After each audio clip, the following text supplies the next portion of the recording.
बिस्मिल्लाहिर्रहमानिर्रहीम, अस्सलाम वालेकुम। लाइव है डॉक्टर शाहिद मसूद के साथ मैं हूं सुमेरा सलीम। नाज़रीन, चीफ जस्टिस काजी फायसा साहब ने फुल कोर्ट रेफरेंस से आज खिताब किया, जिसमें कहा कि एक कागज़ एक पार्टी के लिए फ़ायदा और एक के लिए खिलाफ होता है। सच क्या है अल्लाह ताला ही जानते हैं। जबकि मुस्लिम लीग नून के सदर नवाज शरीफ साहब रास्ता दुबई से लंदन के लिए रवाना हो गए हैं और इस्लामाबाद में संजानी टोल प्लाजा पर 3 कैदियों की वैन्स पर मुबैना तौर पर कैदियों को छुड़वाने के लिए हमला किया गया। इसके अलावा भी दीगर मौज़ूआत पर आज हम गुफ्तगू करेंगे। स्टूडियो में हमारे साथ मौजूद हैं डॉक्टर शाहिद मसूद। अस्सलाम वालेकुम डॉक्टर। डॉक्टर साहब, चीफ जस्टिस काजी फायसा साहब ने आज फुल कोर्ट रेफरेंस से खिताब भी किया, जबकि फुल कोर्ट रेफरेंस में आज 5 जजेस की अदम शिरकत भी रही है। देखिए जी, सबसे पहले तो ये जो वाकया पेश आया भी अफसोसनाक, ये एक इसको कोई सियासी रंग नहीं देना चाहिए। ये एक मुजरिमाना फेल है और इसमें जो भी मुलविस है इसकी तहकीकात प्रॉपर होनी चाहिए। इसको कोई सियासी रंग नहीं देना चाहिए। ये जो कैदियों का भी इशू, और इसको बिल्कुल ज़ीरो टॉलरेंस के साथ इसको देखना चाहिए, एक मुजरिमाना फेल के तौर पे, सियासत से हट के जो भी है, लेकिन प्रॉपर तहकीकात के बाद। दूसरी जो बात है वो ये है कि फायसा साहब रुखसत हुए।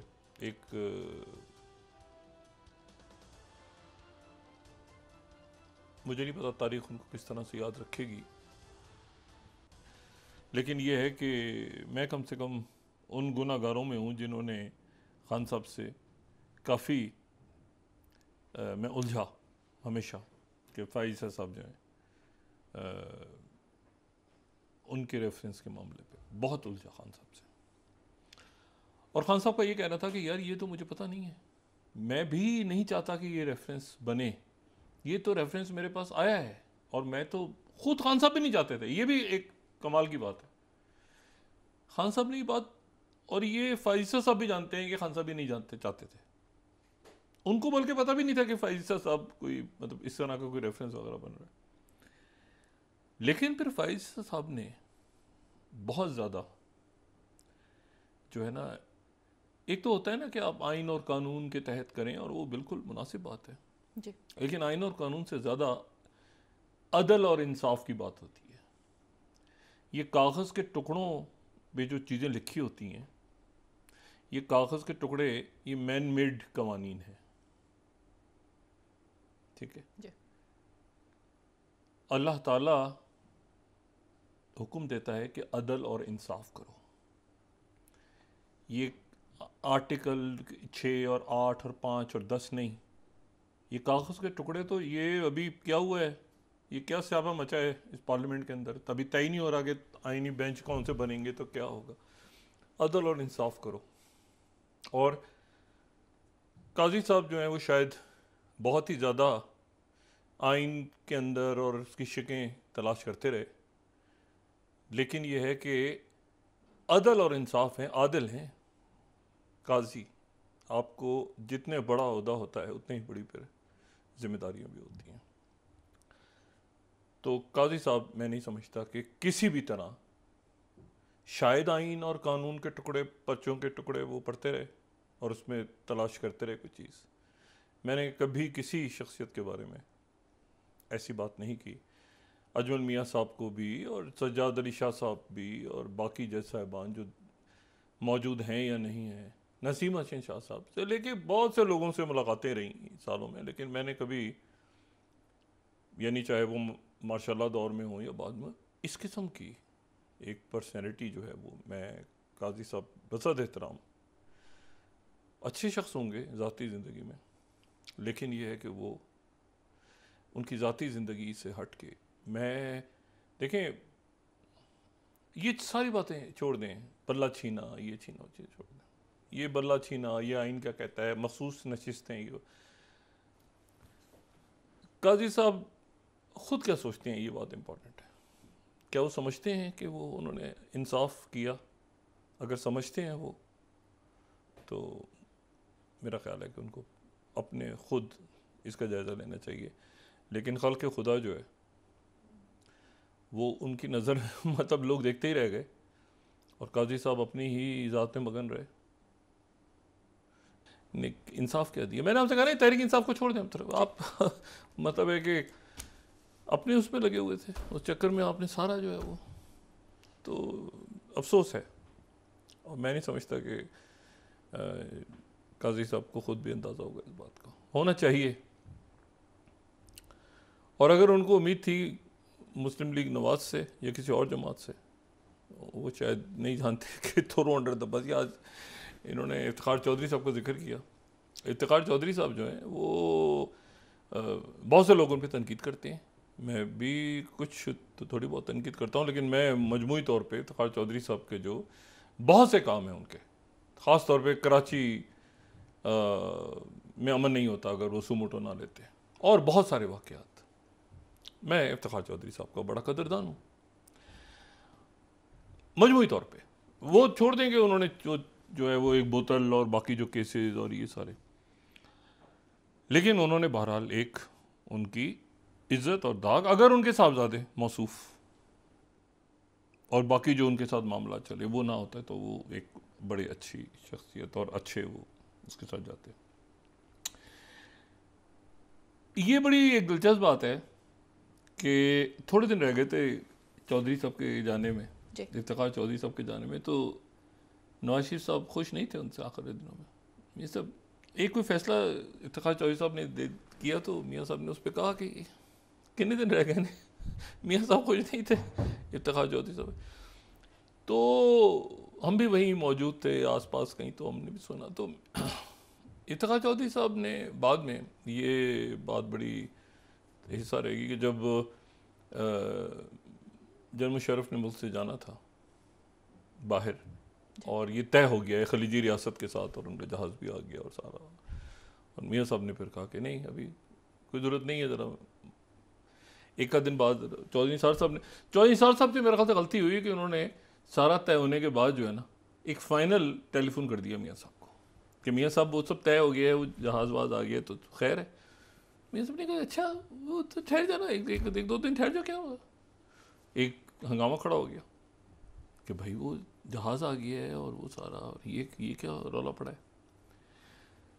उसके बाद जो फिर बाद में ना, उससे पहले से और उसके बाद में भी मुशर्रफ साहब, अल्लाह ताला उनके दर्जात बुलंद फरमाए, मुशर्रफ साहब और इफ्तिखार चौधरी साहब के ताल्लुकात बड़े अच्छे हो गए थे, दोनों के ताल्लुकात बड़े अच्छे हो गए थे।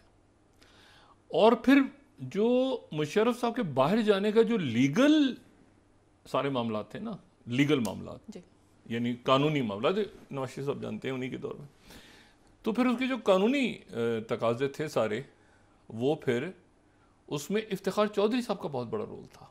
वो सारे उसका जो कानूनी रंग उसको जो था, तो चौधरी साहब ने उसमें, और इफ्तिखार चौधरी साहब और मुशर्रफ साहब के ताल्लुकात बड़े ज़बरदस्त हो गए थे। देखिए मुशर्रफ साहब के पाकिस्तान जाने से पहले ही वो तलखियाँ वगैरह सारी ख़त्म हो गई थी जो 2007 में खड़ी हुई। तो ये अच्छा होता कि काजी साहब एक ये ग्रुप ख़त्म करवा के जाते, ये ख़त्म होता किस्सा। लेकिन मैं आपको एक बात बताऊं, मैं पूरी उम्मीद करता हूं कि ये अब ख़त्म हो जाएगी ग्रुपिंग, अब अदालत में, और ये इससे बड़ी कोई हमारी बदकिस्मती नहीं थी कि अदालत में तफरीक पैदा हुई। वो पैदा हुई शायद पिछले दौर में, यानी पीडीएम प्री पीडीएम शायद हुई या पोस्ट पीडीएम हुई या जो भी हुआ वो, हाँ सब। लेकिन ये है कि मेरा ख्याल है अब जो है वो ख़त्म हो जाएगी, क्योंकि अक़लियत अक्सरियत और वो सारे, और ख़ुद अदालत भी इस बात को यकीनन देखेगी। ये मेरी कुछ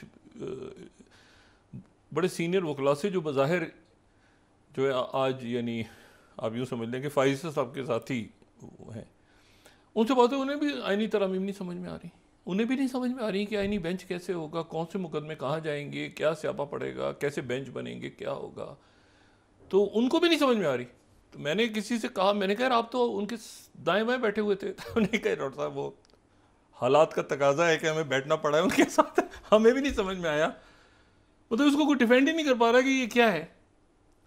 तो काजी साहब से बहुत एहतराम के साथ काजी साहब ने मायूस किया, और अगर वो कुछ, और आखिर में तो बिल्कुल ये ऑब्वियस हो गई थी चीज़ के सारी तरमीम और बाकी मामला। तो और देखें ह्यूमन राइट्स के हवाले से फैसला ही नहीं हो पाया। ये सियासी चीज़ को भी आप छोड़ देना, बल्ला और इलेक्शन, वो ह्यूमन राइट्स के इश्यूज़ इंसानी हकूक लोग पढ़ें और फैसला करके जाएं कौन किधर है क्या है, वो मतलब अजीब मामला है।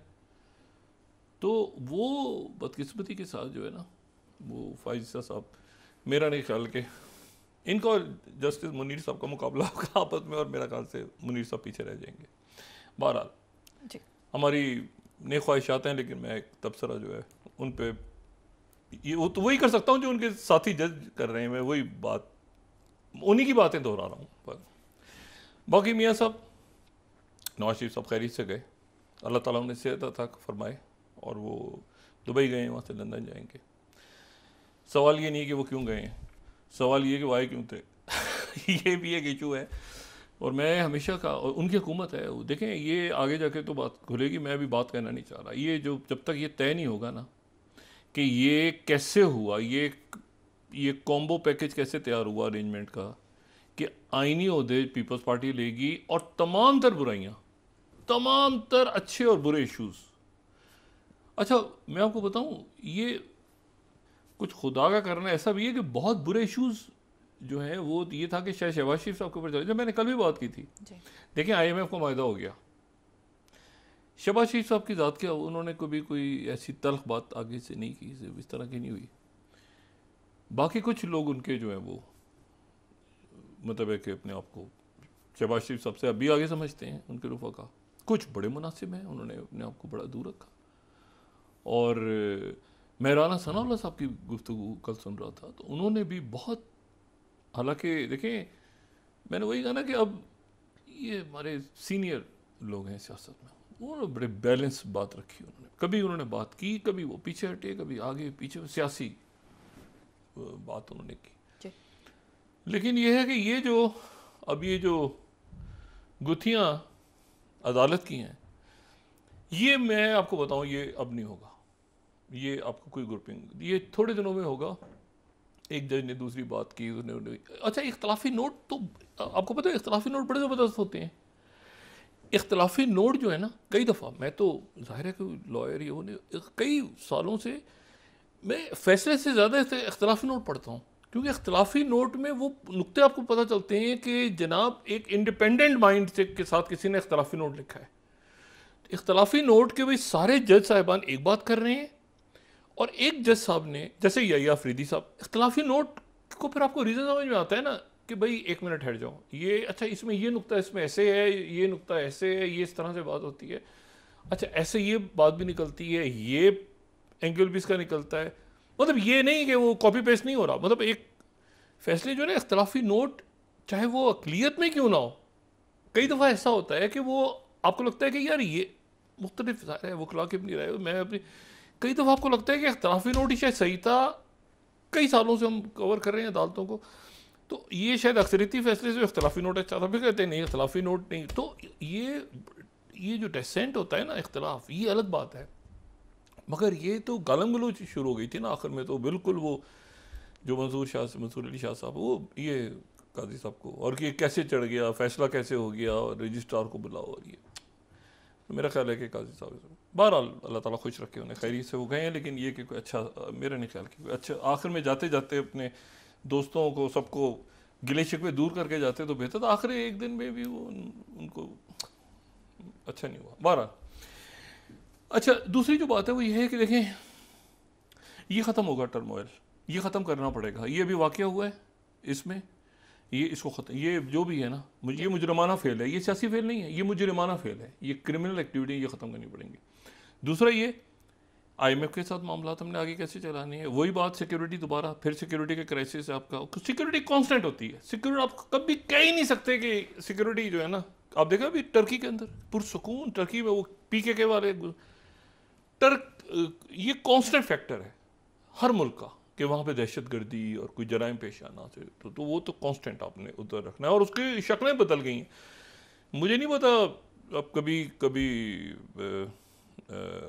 ISPR के ISPR साहब के साथ या बाकी किसी शख्सियत के साथ मुलाकात हुई तो मैं उससे पूछूंगा कि ये जो जंगें हैं जो इस वक्त हो रही हैं, तो इसमें तो ये तो बिल्कुल नई शक्ल की हो गई हैं जंगें, ये तो इसमें कैसे कमिंग डेज में आप देखें ना कि यानी जो यूक्रेन की जंग हो रही है या जो गज़ा में जाहिरियत है या जो रेड सी में हो रहा है, बाकी तो उसमें तो बिल्कुल एक शक्ल ही आने वाले दिनों के अंदर। अच्छा, आर्टिलरी को आप छोड़ नहीं सकते क्योंकि वो आपकी स्ट्रेंथ है। उसके बाद ये है कि समंदर, समंदरों की जंग है सारी। अच्छा, आपके पास समंदर भी हैं, आपके पास जो है वो ज़मीन का भी, ज़मीन भी है, शुक्र है खुदा का। फिर आपके पास जो है वो फ़ज़ाइया भी, लेकिन उसकी जो आगे अच्छा वो उस वक्त होगा जब अवाम, और मैं तो ये फौज अवाम वाला चक्कर नहीं चलाता, सारे पाकिस्तानी हैं, वो कैसे सारे मिलके, और सोशल, इतना सोशल अनरेस्ट अगर हो और एक एलीट या बदमाशिया बैठी हो और वो जनाब मस्त, उनको पूछने वाला कोई ना हो, तो ये मेरा ख्याल है कि ये सारा आने वाले दिनों में ये ठीक होगा इंशाल्लाह। और ये सोशल अनरेस्ट भी ख़त्म होगा और एहतसाब भी होगा। ठीक है, मैं हमेशा मैं हमेशा इसके लिए, और काफ़ी लोग खोजते भी हैं, लेकिन मैं कहता हूँ इंशाल्लाह होगा एक दिन इंशाल्लाह। और इसमें जो है वो ये जो वाक़यात हो रहे हैं ना, मैं हमेशा, बहुत से लोग कहते हैं देखें क्या पाकिस्तान, कहते तो भाई ये मुल्क जो है इसके पड़ोस में भी नहीं बल्कि अंदर हदूद के अंदर, एक ऐसे दिन भी थे आज से 10 साल पहले, 10 साल पहले, अभी चंद साल, हाँ 10 साल तकरीबन, या शायद 8-9 साल पहले, वो जब, और खैबर पख्तूनख्वा के और बाकी सारे मुल्क में जो हालात थे वो, और सब जी, इतने लोग जो हैं वो हमले में, जो ड्रोन अटैक में इतने लोग जो हैं वो मारे गए, और बाकी कोलेटरल डैमेज, कोलेटरल डैमेज 10, 15, 20, 25 लोग। इतना पाकिस्तान उस दबाव से निकला है, अल्लाह का एहसान है, बड़ी कुर्बानी। कभी किसी मज़ार में, कभी किसी सड़क पे, कभी ब्लास्ट हो रहे हैं बम, ये सारे हम उस दौर से निकले हैं, अल्लाह का एहसान है। तो ये तो कुछ भी नहीं है, ये तो मैन मेड क्राइसिस, ये तो स्यापा खुद डाला हुआ है ना, ये तो खुद से, जब उस वक्त से हम निकल आए हैं यहाँ पे, तो इस वक्त तो बिल्कुल हमें बहुत एज ए नेशन सारे ये फरोई मामला से एक तरफ फेंक के बिल्कुल कि भाई अपने आप को ठीक करके आगे हम बढ़े, उस दौर से हम निकले। और मैं तो हैरान होता हूँ कि ये कैसे पॉसिबल है कि हमने उस दौर में पाकिस्तान खड़ा रहा है और कुर्बानियाँ देते रहे लोग, चीथड़े उड़, यानी उनकी बॉडीज नहीं मिलती थी, चाहे वो सिक्योरिटी फोर्सेस के लोग हों या वो आम लोग, ये खुद कुछ हमले होते थे, बस सामने की बातें, अटैक्स होते थे। उससे निकल के ये क्या, किन चक्रों में लग गए जाके कि जी वो जो उसको ये करो तो उसकी सीट होगी, तो उसका ये होगा, तो ये होगा, चाहे पैसा लूट मार करके सारा बाहर पड़ा हुआ है। वो भाई मुल्क को नहीं करें। मैं कल भी कह रहा था, ये जो खबरें आती हैं ना रोज़, इतने लोग ज़िबा कर दिया, फलाने ने गोली मार दी, उसने बच्चों को फेंक दिया, ये सोशल अनरेस्ट है। और ये जो मुजाहरे हो रहे होते हैं, ये भी सोशल अनरेस्ट का एक, ये भी लोग कानून तोड़ रहे हैं, ये कर रहे हैं, वो कर रहे हैं, सड़कों पे लड़ाई हो रही है, ये सोशल अनरेस्ट है। क्योंकि आप ज़रा वो देख रहे हैं ना कि भाई ऊपर क्या हो रहा है। तो अदालतों के मामले में तो ख़त्म हुआ कम से कम ये, अदालतों के मामले, अदालतें जो हैं वो सुप्रीम अथॉरिटी होती हैं किसी भी रियासत की, अदालतों के अंदर ये मामला ख़त्म हुआ। ठीक है, अब मेरे ख्याल से कोई इसमें हमें नज़र नहीं आएगी आने वाले दिन, लोगों को इंसाफ मिलेगा। मुकम्मल तो इंसाफ नहीं कहीं होता, लेकिन कम से कम एक सुकून चैन तो होता है ना लोगों को कि यार कोई, मतलब वो बादशाह ही होता है नौशेरवा है, वो एक बाहर लगा तो देता है ना जंजीर, कि लोगों को सुकून रहता है कि जंजीर हिलाएं तो कोई इंसाफ मिल जाएगा। तो ये जो है ना एक एहसास लोगों में होना चाहिए कि यहाँ रूल ऑफ लॉ है। तो बहरहाल मैं अब सियासत से थोड़ा निकल के अब दूसरे इशूज़ पे आते हैं, क्योंकि पाकिस्तान में जो भी कुछ हो रहा है वही खित्ते के हालात और वाक़यात तय करेंगे कि पाकिस्तान में क्या हो रहा है, क्या होगा आने वाले दिनों में।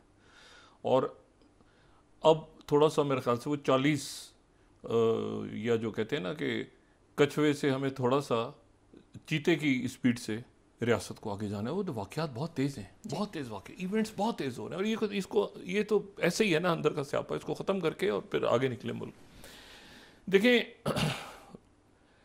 एक तो ये है कि इलेक्शंस सर पे खड़े हैं, और अमेरिका में भी इलेक्शंस जो हैं मेरे ख्याल से इतने ज़्यादा, जैसे वहाँ की डिबेट्स देखें ना आप, तो वहाँ पर भी बड़ी एक्साइटमेंट होती थी कि जनाब ट्रंप आएगा, या जनाब हिलरी क्लिंटन आएंगी, या जनाब बुश की जगह ओबामा, कैसे बराक हुसैन ओबामा, या जो मतलब बुश के बाद तो बात यह है कि ये अब इतने एक होते ना फुसफुसे से इलेक्शन हो रहे हैं वहाँ पर कि वो उसमें कैमला हैरिस होंगी, ऐसे ही बस होता है ना, बस जैसे टन टपाओ किस्म का, वो एक्साइटमेंट नहीं है वहाँ। अमेरिका आप खोलें ना, उनके वो एक्साइटमेंट नहीं है कि यार, क्योंकि वहाँ पर भी एक रिसेशन है, प्रॉब्लम्स हैं, वो दोनों ही पता है सबको क्या होगा। और वहाँ पर जो है वो दुनिया में जो कुछ हो रहा है वो वहाँ पर सर पहली दफ़ा वहाँ पर ये बातें डिस्कस हो रही हैं, फॉरेन पॉलिसी कि भाई क्या हुआ है वहाँ पे। एक बेचैनी है, पूरी दुनिया में बेचैनी है, अमेरिका में भी, वेस्ट में भी, पाकिस्तान में भी, हर जगह। और उसमें आप ये देखें कि सेक्रेटरी ब्लिंकन जो हैं वो कतर के बाद वो लंदन चले गए। लंदन में उनकी नजीब मिकाती जो है लेबनान के, उनसे, उनके वज़ीर आज़म से मुलाकात आज हुई। और जॉर्डन के जो वज़ीर ख़ारजा हैं सफ़ादी, क्योंकि वो जॉर्डन नहीं गए थे तो फिर वज़ीर ख़ारजा जो हैं उनसे लंदन में ही उनकी मुलाकात हुई। लेकिन यह है कि अब मेरा ख्याल है कि कोई ख़ास सीज़ फायर का अब दिन नहीं है। अब तो 10 दिन भी नहीं है, 10 दिन रह गए तकरीबन अमेरिकन इलेक्शन। 10 दिन बाद पता चल जाएगा कि ट्रंप है कैमला हैरिस है। तो ये जो है इसमें अब जो मोसाद के सरबराह हैं वो होकर आए हैं जनाब इजिप्ट से। अब इजिप्ट से फिर वापस आए हैं वो, क्योंकि वहाँ पर भी चेंज आया है। हसन राशिद वहाँ पे जो उनके इंटेलिजेंस चीफ चेंज हुए हैं, तो उनसे मुलाकात हुई है। इजिप्ट पूरी कोशिश कर रहा है इसमें कि कोई सीज़ फायर हो, लेकिन ये है कि वो कतर जाएंगे दोबारा। अब इस मरहले पे दोबारा सीज़ फायर के लिए इस हफ्ते जो है विलियम बर्न्स भी कतर आ रहे हैं, CIA चीफ भी कतर आ रहे हैं, मोसाद के सरबराह, शिन बेत के सरबराह। कतर, ये जो मुल्क है ना कतर और सऊदी अरेबिया और बाकी ममालिक, ये 1000 दफ़ा कोशिश नाकाम हो जाती है, ये लगे रहते हैं बैकडोर डिप्लोमेसी में। इंडिया, पाकिस्तान, यानी पाकिस्तान ख़ासतौर पर, इंडिया का तो मुझे नहीं पता बैकडोर कहीं उन्होंने की हो, पाकिस्तान भी उन मुल्कों में से रहा है जी, जो अगर बैकडोर डिप्लोमेसी में कहीं इन्वॉल्व हुआ है ना तो करवा के ही दम लिया है। आप सोचें ना, चाइना को अमेरिका से मिलवा दिया, यानी किसिंजर का वो कोल्ड वॉर की शक्ल ही कुछ और हो गई। उसके बाद वो कोल्ड वॉर में फिर चाइना नहीं गया रशिया के साथ, सोवियत यूनियन के साथ, ठीक है ना, चाइना अलग रहा। आज की दुनिया से मुख्तलिफ था उस वक्त। चाइना जो है वो खामोश, जब ये सोवियत यूनियन का फड्डा पड़ा हुआ था, तो पाकिस्तान ज़ाहिर है अमेरिकन ब्लॉक में था। तो पाकिस्तान ने डिप्लोमेटिक लेवल से लेके और ये जो पड़ोस में जो कुछ हुआ है, प्रॉपर वॉर ऑन टेरर तो जीती है। ये तो उसके अंडे बच्चे हैं ना, छोटे छोटे जो धमाके हो रहे हैं और हमला, इसको ये भी ठीक हो जाएगा इंशाल्लाह। तो वो ये सीज़ फायर जनाब अब $1 बिलियन लेबनान की कॉन्फ्रेंस में अनाउंस हुए हैं जो फ्रांस में हुई है, लेकिन सीज़ फायर नहीं हो रही। 80 के करीब तो लोग फिर शहीद हो गए हैं दोबारा गजा में। और वहाँ पर जो है वो जो न्यूयॉर्क टाइम्स में आज एक रिपोर्ट शाये हुई है, और न्यूयॉर्क टाइम्स के अंदर ये कि जी ईरान जो है वो 1000, ये न्यूयॉर्क टाइम्स को मैं कोट कर देता हूँ। न्यूयॉर्क टाइम्स में है कि जी उनकी एक रिपोर्ट आई है न्यूयॉर्क टाइम्स में कि 1000 मिसाइल और ड्रोन्स एक ही वक्त में फायर करने का ईरान प्लान कर रहा था।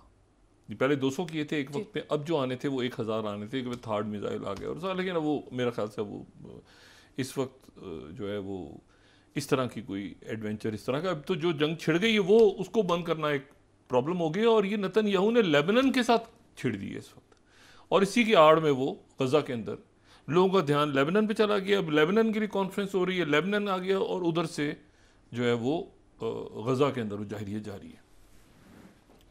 तो मुझे नहीं, मेरा ख्याल है कि ये सीज़ फायर अभी मिल रहे हैं, आज जो कल में 2 दिन होगी मुलाकात कतर में, दोबारा देखते हैं हो भी सही। ये बड़ा अरसा लगा था ये जो अफगानिस्तान, ये तो ओबामा चाह रहे थे यहाँ से, पता नहीं किस ज़माने में ओबामा दौर में निकलना चाह रहे थे, बाइडेन दौर में निकले हैं अमेरिकन।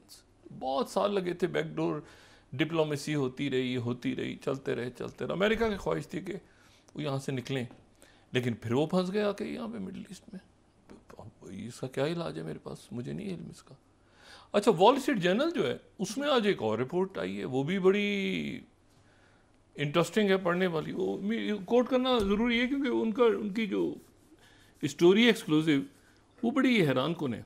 ये 22nd slide, wall street journal, वो कहते हैं कि Russia provided targeting data for Houthi assault. Houthis को जितनी इंफॉर्मेशन दे रहे थे वो रशियंस दे रहे थे और वो थ्रू ईरान दे रहे थे, और डेटा सारा जो है वो कि कौन सी शिप कहाँ से गुजरेगी, किसको अटैक करना है, किसको, ये इल्ज़ाम लगाया वॉल स्ट्रीट जर्नल ने। और लेकिन बहरहाल अब देखते हैं कि क्या रिस्पॉन्स क्रेमलिन का आता है, लेकिन बहरहाल उन्होंने एक स्टोरी इंटरेस्टिंग दी है छापी वॉल स्ट्रीट जर्नल ने। अच्छा, इसमें तो ये जो है ना पूरा का पूरा, अब आप देखें कि ये एक डॉट्स मिला के अब आप देखें कि वेस्ट एशिया या गज़ा यूक्रेन के साथ मिलता है, यूक्रेन जो है मिलता है नॉर्थ कोरिया के साथ, जहाँ पर रशिया के लड़ने के लिए उनकी ट्रूप्स आ गई हैं। तो ये डॉट्स पूरे एक, वो सारे जो झगड़े हैं वो सब एक जगह आपको लगता है कि अब ये पीसेस जो कि मुख्तलिफ जगहों पे हो रहे थे, ये सारे आपको मिलते नजर आ रहे हैं। अच्छा, इसमें जो है वो तो एक तो ये सीज फायर, अब इसमें से क्या निकलेगा आगे, ये कैसे होगा, क्या होगा, कौन सा मुल्क रोल प्ले करेगा, कितनी तबाही होगी। ये बैरूत और लेबनान में इतनी तबाही हो गई है कि गज़ा को कौन रिकंस्ट्रक्ट करेगा और लेबनान की रिकंस्ट्रक्शन कैसे होगी। वो तो $1 बिलियन इकट्ठे हुए हैं, लेकिन सीज फायर नहीं है। लेबनान की बात कर रहा हूँ, गज़ा को तो छोड़ दें आप, वो तो गज़ा को जो है वो वहाँ पे लोगों को दवाइयों के पैसे दे देते हैं, फिर अस्पताल उड़ा देते हैं, मतलब वहाँ ये सूरत हाल है, ठीक है ना। तो बात ये है कि वो एक ज़माने में ये यहाँ पर भी शुरू हो गया था, बच्चों के खिलौने फेंकते थे और खिलौने फट जाते थे बच्चों के हाथ में। ये एक बड़े वॉर क्राइम्स हैं, ये जंगें बड़ी रुथलेस होती हैं। बहरहाल तो ये है कि अब ये इसका सीज फायर तो दूर नज़र नहीं आ रहा। दूसरा जो है वो ब्रिक्स ख़त्म हुई 3 रोज़ा, और ब्रिक्स के ख़ात्मे पे जो प्रेसिडेंट पुतिन ने बात की है उसमें 3-4 बातें इंपॉर्टेंट हैं। एक तो उन्होंने कहा है कि हमारा जो नॉर्थ कोरिया के साथ मामला है, मैं इसको कंप्लीट करूँगा, नॉर्थ कोरिया के साथ जो मामलात हैं हमारे, नॉर्थ कोरिया हमारे साथ अगर आया है हमारे मुल्क में तो ये हमारा अंदरूनी मामला है। जो नॉर्थ कोरिया और रशिया के दरमियान जो स्ट्रेटेजिक मुआहदा हुआ था अभी चंद माह पहले जब पुतिन गए थे वहाँ पे, उसका आर्टिकल 4 ये कहता है, एक मुआहदा स्ट्रेटेजिक मुआहदा है, उस स्ट्रेटेजिक मुआहदे का आर्टिकल 4 ये कहता है कि अगर दोनों मुल्कों में से किसी भी एक मुल्क पे कोई एक रियासत या कई रियासतें हमला करें तो वो मुल्क पाबंद होगा कि तमाम तर फौजी और दीगर इमदाद उस मुल्क को दे जिसके ऊपर हमला या जो हालत जंग में है। ये मुआहदा साइन हुआ था, और ये भी मुआहदा जब साइन हुआ था तो ये डिस्कस हो चुका था कि ये जो है ये कोई नई चीज़ नहीं है कि वो नॉर्थ कोरिया आ गया। तो नॉर्थ कोरिया के साथ ये मुआहदा जो है ये मैं 11 स्लाइड कोट कर रहा हूँ, ये उस वक्त की बात है जब पुतिन गए थे वहाँ। ये ब्लूमबर्ग की स्टोरी में कोट कर रहा हूँ, ये जब ये जून के अंदर जब गए प्रेसिडेंट पुतिन ने दौरा किया नॉर्थ कोरिया का, तो ये उस वक्त ब्लूमबर्ग ने कह दिया था कि अनकंडीशनली वॉर ऑन यूक्रेन। तो वहाँ अब आना जो है ना ये कोई नई चीज़ नहीं है, ये उसी वक्त तय हो गया था मामला कि दोनों नेशंस ने म्यूचुअल डिफेंस डील साइन की है, म्यूचुअल डिफेंस डील, और यूएस ने वार्न किया है कि ये नॉर्थ कोरिया से रशिया ना आए, आर्म्स ना आए, लेकिन वो साइन तो हो गया था। तो अब उन्होंने जो साइन हो गया तो हो गया। अब ये जो पिक्चर है ये बड़ी एक नई परेशान कुन पिक्चर है कि नॉर्थ कोरिया दरमियान में आ रहा है, और नॉर्थ कोरिया जो है वो अब ज़ेलेंस्की अल्टीमेटली वो बात पुतिन से ही करेंगे। और प्रेसिडेंट पुतिन ने जो आज बात की है, उन्होंने ख़ास तौर पे एक मुल्क का नाम लेके उन्होंने कहा कि उस मुल्क के थ्रू 2 दफ़ा ज़ेलेंस्की ने मुझसे रब्ता किया है, और उन्होंने खराज तहसीन पेश किया फिर उस मुल्क के सरबराह को, यानी प्रेसिडेंट रजब तय्यब एर्दोगन को। उन्होंने पुतिन ने अपनी प्रेस कॉन्फ्रेंस में 2 दफ़ा टर्की के थ्रू, टर्की और ये जो जो ब्लैक सी के अंदर ये जो ग्रेन डील, गंदम की डील है, उसके ऊपर भी बात हुई है। फिर उसके बाद उन्होंने ये बात भी की है। फिर उसके बाद जो है वो 2 स्टेट सोल्यूशन डिस्कस, ये अलामिया के अंदर मौजूद है, 2 स्टेट सोल्यूशन मौजूद है ब्रिक्स अलामिया में। इंडियन जो वहाँ पे प्राइम मिनिस्टर मोदी के हवाले से, इंडियन प्राइम मिनिस्टर के बाद में जो उनके फॉरेन मिनिस्टर हैं जयशंकर जी, उन्होंने भी 2 स्टेट सोल्यूशन का बयान दिया मॉस्को में। अच्छा, अब ये है कि ये, लेकिन इसके ऊपर अब, और वही मैंने बात की कि उन्होंने पीस, स्टेबिलिटी, इकोनॉमिक ग्रोथ, ये सारा, और साथ उसके सिक्योरिटी को भी एक इशू बनाया जी। सवाल ये है कि ये क्या ये सिक्योरिटी का भी एक ब्लॉक बन रहा है ब्रिक्स, और क्या ये इकोनॉमी का तो बन रहा है।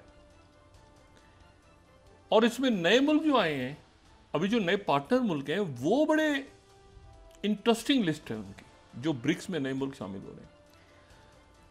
इंडिया और चाइना के दरमियान क्या मामला तय हो गए हैं,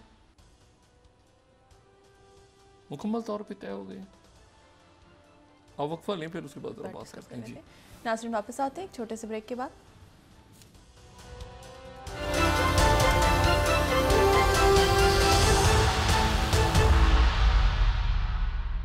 वेलकम बैक नाज़रीन। डॉक्टर साहब, जस्टिस शाहजहां अफरीदी साहब के लिए बड़े चैलेंजेस क्या होंगे? जिस तफरीक का आप जिक्र कर रहे थे, क्या ख़त्म कर पाएंगे? जो आम आदमी को नज़र आ रहा है, देखें कोई इतने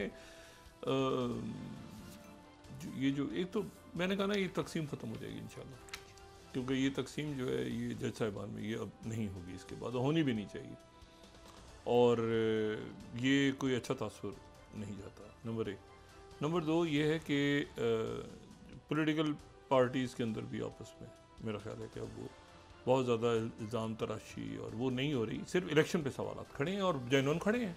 8 फरवरी का जो इलेक्शन है उस पर बड़े मतलब सवाल खड़े हैं उस इलेक्शन पे, एक मुतनाज़ इलेक्शन है। अब उसके कैसे कमीशन बनने चाहिए, जुडिशल कमीशन, और खुली अदालत में लोगों के, जो जीता है वो जीता है, जो हारा है वो हारा है, इसको छुपाने की इसमें कौन सी बात है कि आप छुपा के बैठ जाएं। भाई हो सकता है पीटीआई मुकम्मल गलत इल्ज़ाम लगा रही हो, तो उनको झूठा साबित करना चाहिए ना, खोलने तहकीकात हो तो ख़त्म हो जाए इशू। अगर वो गलत कह रहे हैं तो इसमें ये तो बड़ा बल्कि अच्छा होता है कि इस तरह से उनके, अगर वो गलत बात कर रहे हैं, वो हारे हुए हैं और वो कह रहे हैं कि हम जीते हुए हैं, तो उनको फिर साबित कर दिया जाए कि वो हारे हुए हैं। और ये तहकीकात होनी चाहिए इलेक्शन की, जिसकी वजह से बदमज़गी, आज मौलाना फजलुर रहमान साहब ने भी कहा कि इलेक्शन जो है उसके सवाल सब ने उठाए हुए हैं। हाफिज़ नईमुर रहमान को आप देखें, हाफिज़ नईमुर रहमान सबसे, हम भूल जाते हैं कुछ बातें, ये बात, हाफिज़ नईमुर रहमान साहब जो हैं अमीर जमात इस्लामी, उन्होंने अपनी नशिस्त छोड़ इस्तीफा दे दिया था। पहले दिन उन्होंने कहा कि नहीं, मैं नहीं जीता। ये देखें, ये कोई कैरेक्टर भी तो होता है, ये सारी कोई सीटों के पीछे ही तो दुनिया में लोग नहीं घूमते फिरते हैं ना। उन्होंने कहा मैं, मेरी सीट ही नहीं है, नहीं। तो मतलब है कि एक तो कहीं ग्रेस का मुजाहरा भी करना चाहिए लोगों को, जो हारे हैं वो हारे हैं, जो जीते हैं जीते हैं। तो अब ये तलखी बार ख़त्म, अब ये डायलॉग शुरू होना चाहिए, और बार मेरे ख्याल से शहबाज शरीफ साहब की मुलाकातें होनी चाहिए। वो कुछ नज़र भी आ रहा है हमें, ठीक है, मेरे ख्याल से आगे जो है ना पुरसुकून, लेकिन जब तक एहतसाब नहीं होगा इस मुल्क में, जब तक क्रॉस द बोर्ड अकाउंटेबिलिटी नहीं होगी प्रॉपर, उस वक्त तक आप जितना मर्जी कर्जा बाहर से लाते जाएं, ये सारा यहाँ पे ज़ाया हो जाएगा। इसलिए एक दफ़ा आपको क्रॉस द बोर्ड अकाउंटेबिलिटी करके आगे बढ़ना होगा। ये वो बात है जो 20 साल से मैं कह रहा हूँ, 22 साल से कह रहा हूँ, और उम्मीद है मुझे कि एक दिन होगा। और हालात ऐसे हैं ही नहीं कि अब आप उससे, अच्छा दूसरी जो बात है, वो जो मैंने बात की ना कि ये ब्रिक्स समिट, ये बड़ा इंटरेस्टिंग, बहुत interesting, living in interesting times. ये जो ब्रिक्स है उसमें एक तो ये हुआ है कि देखें ये नया ब्लॉक बन गया अचानक। अच्छा, इसके बारे में कभी मेरा नहीं जहन था, मतलब अभी कुछ अर्से पहले तक ये सोचा भी नहीं जा सकता कि नॉर्थ कोरिया और रशिया के आपस में मिलिट्री पैक्ट हो जाएगा। कहाँ नॉर्थ कोरिया और कहाँ, नॉर्थ कोरिया वैसे रहा तो रशिया के उसमें ही है ना, नॉर्थ कोरिया रशिया की वजह से है, सीधी सी बात है ना, रशिया है तो नॉर्थ कोरिया है, वरना तो कहीं और चला जाता मामला कोरियन वॉर में। लेकिन ये कि मिलिट्री पैक्ट हो गया है, और वो इस तरह से आएगा इस वक्त इस मतलब में ये। अच्छा, दूसरी जो बात है वो ये है कि जो ब्रिक्स के पार्टनर्स बने हैं, एक तो ब्रिक्स है ना, एक तो ब्रिक्स प्लस हो गया, इथोपिया, सऊदी अरेबिया, यूएई, ये सारे मुल्क चले गए, ब्रिक्स प्लस हो गया। अब तो ब्रिक्स का नाम भी पता नहीं किस तरह से बनेगा आगे, वो is no more BRICS, BRICS इसको ब्रिक्स प्लस कहा जा रहा है, लेकिन कितना प्लस करेंगे, वो तो बढ़ते ही जा रहे हैं मुल्क। 13 मुल्कों को पार्टनरशिप देती है ब्रिक्स ने। और यहाँ पर मैं उम्मीद करता हूँ कि हमारे वज़ीर ख़ारजा जनाब इसाक डार साहब कल एक प्रेस कॉन्फ्रेंस करके मुझ जैसे जो कम अकल लोगों को ये समझाएंगे कि पिछले 2, 2.5, 3 साल जब से वो हैं और जब से भी हैं वो, ठीक है, इन्हीं की हुकूमत रही है ना ज़माना कबल मसीह से, तो भाई ये मुझे बताएं कि ये यानी दो पार्टियों की या माशाल्लाह रहा है, कोई बताए कि ये इसमें पाकिस्तान क्यों नहीं है। ये जो पार्टनर ममालिक हैं, ब्रिक्स प्लस को तो चलें छोड़े, उसमें ये पार्टनर ममालिक आप देखें, अल्जेरिया, अफ्रीकन कंट्रीज इसमें नई शामिल हुई हैं। ये बड़ी इंटरेस्टिंग बात है कि नाइजीरिया, अल्जेरिया, युगांडा, 3 नए अफ्रीकन मुल्क जो हैं वो आ गए हैं एज अ पार्टनर ब्रिक्स में। अच्छा, फिर उसके बाद बोलीविया और क्यूबा, ये 2 मुल्क हैं जो आपको लैटिन अमेरिका से नज़र आ रहे हैं उसमें। अच्छा, फिर आप ये देखें कि जो टर्की जो है जी। वो पार्टनर हो गया है, और अगले 13 मुल्क और उन्होंने एज अ पार्टनर ले लिए, टर्की भी आ गया है।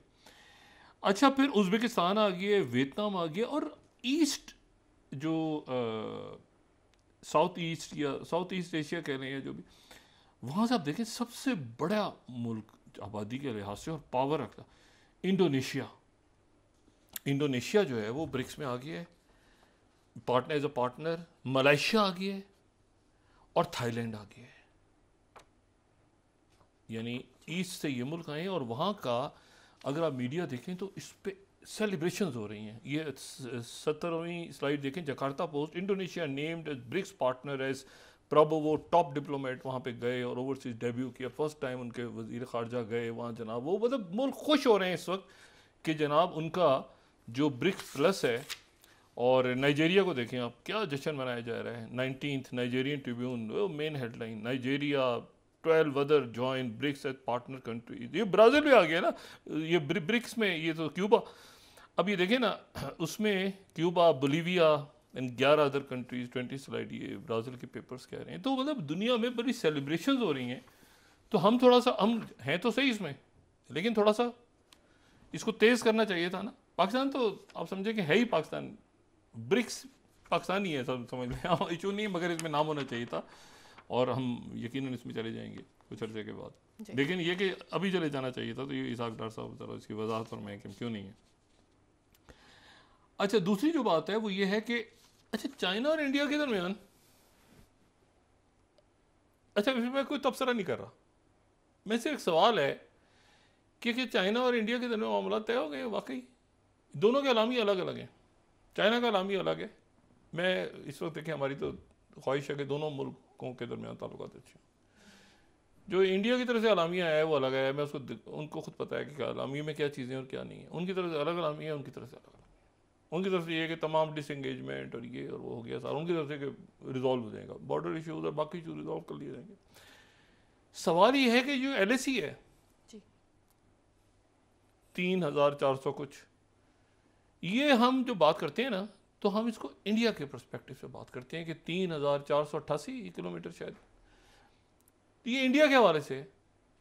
चाइना तो उसको 2,000 किलोमीटर कहता है सिर्फ। उनकी तरफ से उनका जो मैप है उसमें तो इतनी बड़ी LAC नहीं है। ये LAC असल में कोई कहीं खिंची हुई लाइन भी नहीं है ना। ये तो जो पैक्ट हुआ था इनका, पेट्रोलिंग भी तो एक इशू है ना, कि वो क्या है, उसका मतलब ये है कि उस जगह तक जाके, और ये बड़ी इंटरेस्टिंग बात है, वो जो पेट्रोलिंग है ना, वहाँ तक गया फौजी, वहाँ जाके कोई ऐसी निशानी फेंक के आ गया कि पता चला वहाँ गया है। ये बड़ी इंटरेस्टिंग, ये इंडिया की तरफ से ना जो पेट्रोलिंग का जिक्र होता है ना, तो बड़ा उसका मतलब बड़ा इंटरेस्टिंग होता है। उसका मतलब ये फौजी गया उस इलाके में, ये जो PP 11 और 13 और फटा पड़ा हुआ है, दौलत बेग ओल्दी और ये गलवान और डैम चौक और देश बैंक।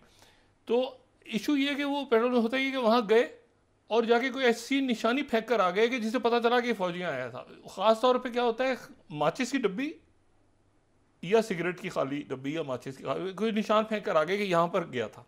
मतलब एक तरह से बड़ी आप समझें कि अजीब सी बात है। अच्छा, तो ये वहाँ यहाँ तक आया और चले गए। अब 50-60 हज़ार फौज है दोनों तरफ से, ये पीछे हटना, इन्होंने हटना है पीछे, और 29 तक कुछ स्टार्ट हुआ है, कुछ आप समझें कि फौजी वापस जाना शुरू है। लेकिन जो इंफ्रास्ट्रक्चर बना हुआ है और बाकी सारे मामला हैं, क्या वो रिजॉल्व हो गए हैं? क्या ख़त्म हो गए हैं मामला, या ये है कि वो 2020 से पहले की स्टेज पे? तो फिर जो इंफ्रास्ट्रक्चर है वो क्या? लेकिन एक कदम मुस्बत है, कदम एक मुस्बत है कि बात तो हुई, और जब बात होगी और आगे जाके डायलॉग होगा और इंगेजमेंट होगी तो बातचीत खुलेगी, मतलब है कि एक कहीं ना कहीं तो ये पहुंचेगा ना मामला। लेकिन सवाल ये है कि क्या मुकम्मल ख़त्म हो गया है इशू? ये इश्यूज कभी ख़त्म नहीं होते, ये इश्यूज जो हैं ये कभी ख़त्म नहीं होते, ख़ास तौर पे जो लैंड, जो सरजमीन का इश्यूज हैं। मुझे बताएं कि ये फ़लस्तीन का इशू ख़त्म हो सकता है? आप चाहे वहाँ पे हाइड्रोजन बम भी गिरा दें, ख़त्म हो जाएगा इशू? नहीं। कश्मीर का मामला ख़त्म हो जाएगा? नहीं। अब जो जो मर्जी, ये नहीं ख़त्म हो सकते, ये ख़त्म हो ही नहीं सकते इशूज, क्योंकि उस जगह पर वो एक मुतनाज़े मामलात हैं जो नहीं तय हुए, तो किसी ना किसी अंदाज में उसको लोगों ने तय करना है। अब बाहर के मुल्क बैठ के, यही तो याहिया सिनवर और हमास और हिजबुल, उनका यही तो हो गया, बाहर के मुल्क सारे तय कर रहे हैं बैठ के, हमसे पूछो यहाँ पे कौन से लोग हैं। तो यही मामला जो है ये हर जगह पे।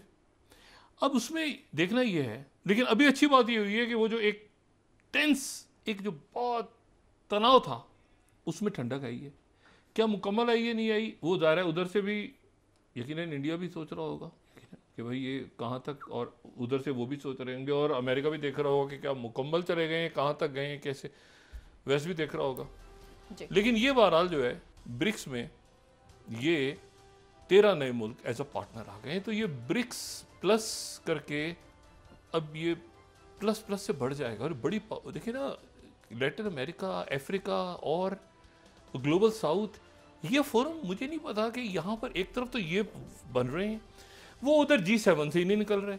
ओ भाई, G7 नहीं है इकॉनमी, वो छोड़ दे, कौन सा G7, फिर वो G20 हो गया, फिर वो G20 के अंदर भी वो, ये जो है ये अब ग्लोबल साउथ की इंपॉर्टेंस बढ़ गई है। ये जब आया ना, ये सऊदी अरेबिया ने इस्लामी मुल्कों की फ़ौज बनाई, तो यहाँ पर मैं नाम ले तो बहुत से लोग सरे होते थे, वो छोटे छोटे मुल्कों की बड़ी अहमियत है इस वक्त। आप उनको एक एक जजीरे की अहमियत है, पैसिफिक में जजीरों की, आप एक छोटे से जजीरे की इस वक्त अहमियत है। तो आप उन मुल्कों को छोड़ दें जो अफ्रीका में मौजूद हैं और जहाँ पे जो है वो जो बहुत इंपॉर्टेंट हैं आने वाले दिनों में, ग्लोबल साउथ के सारे मुल्क।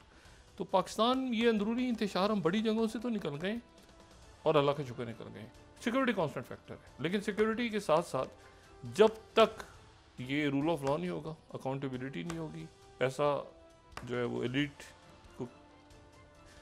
एलीट कैप्चर जो है, एलीट को जब तक कैप्चर नहीं किया जाएगा ना तो उस वक्त तक जो है ये, और ये मेरे ख्याल से इन बुरानों से भी निकल जाएंगे आने वाले दिनों में। लेकिन ये है कि थोड़ा सा ठंडा पानी पी के ना सारे लोग, और थोड़ा गुस्सा वुस्सा अपना सब ख़त्म करें। और ये है कि ज़्यादा मैंने तनकीद कर दी थोड़ी सी फाइज साहब पे, उनसे मुलाकात किसी वक्त करके और गपशप लगाएंगे कि उनका शायद हो सकता है जो हमने देखा हो उनका कोई और एंगल हो, और वो चले गए हैं। मैं सख्त बात भी कर गया हूँ, लेकिन उसके लिए थोड़ी सी उनसे माजरत भी कि अच्छा होता कि वो फैसले ऐसे करके जाते जो उनको अच्छे अल्फाज में हम याद करते हैं। जी बहुत शुक्रिया डॉक्टर साहब। नाज़रीन, इसके साथ आज का प्रोग्राम अपने इख्तिताम को पहुंचा। मुझे सुमेरा सलीम को इजाज़त दीजिए। अल्लाह निगहबान। डॉक्टर साहब, अपने दोस्तों रिश्तेदारों को दुआ के लोगों का सब ख्याल रखिएगा। अल्लाह हाफ़िज़।